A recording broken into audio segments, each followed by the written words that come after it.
Alright mga amigos, good news muna tayo. Update sa nagsarang kanang mata ni former 2 Division World Champion Oscar Valdez. Ayon sa report mga amigos, no broken orbital bone sa natamong pinsala ni Oscar Valdez sa naging laban niya kay Emmanuel Baquero Navarrete nitong nakaraang linggo. Dismayado at nalulungkot siya sa kabiguan pero ganun pa man maayos ang lahat sa kanyang kalusugan.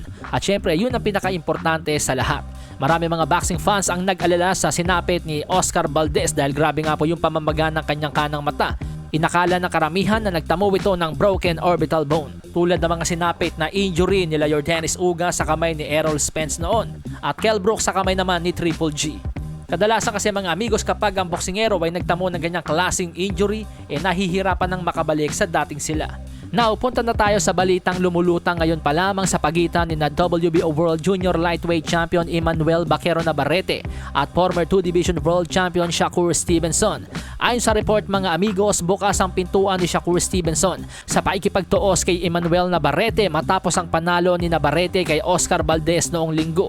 Ani Stevenson, walang problema sa kanya, palag siya kay Navarrete. Kukunin niya daw muna ang world title sa 135 then pwede na silang maglaban. Kahit may catchweight pa, willing si Shakur Stevenson na labanan si Emmanuel Navarrete. Ganon din naman si Emmanuel Navarrete nung siya'y matanong kung handa ba siyang sagupain si Shakur Stevenson. Sabi nga po ni Navarrete, bagamat wala ito sa kanyang isipan sa ngayon, pero dahil hindi siya natatakot kay Shakur Stevenson, handa niya itong labanan kung ito ang ipepresenta sa kanya ng kanyang koponan.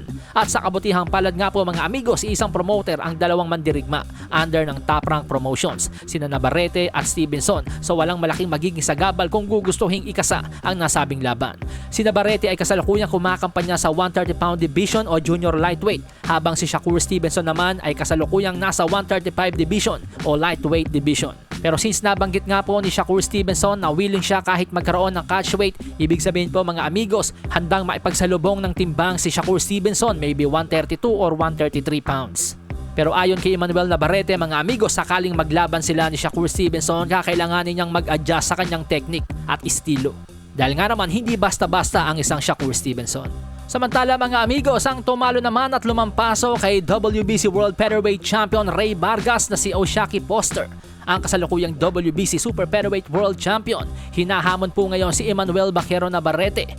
Barat nga po ni O'Shaquie Foster nung katatapos pa lang ng laban ni Navarrete at Valdez nung linggo. Aniya, pagkain lang ang dalawang Meksikano sa kanyang paningin. Paglilinaw pa ni O'Shaquie Foster, siya ay isang free agent kaya anytime pwedeng magpadala ng contract ang Top Rank sa kanya. Yan ay kung gusto ni Emmanuel Navarrete ng unification.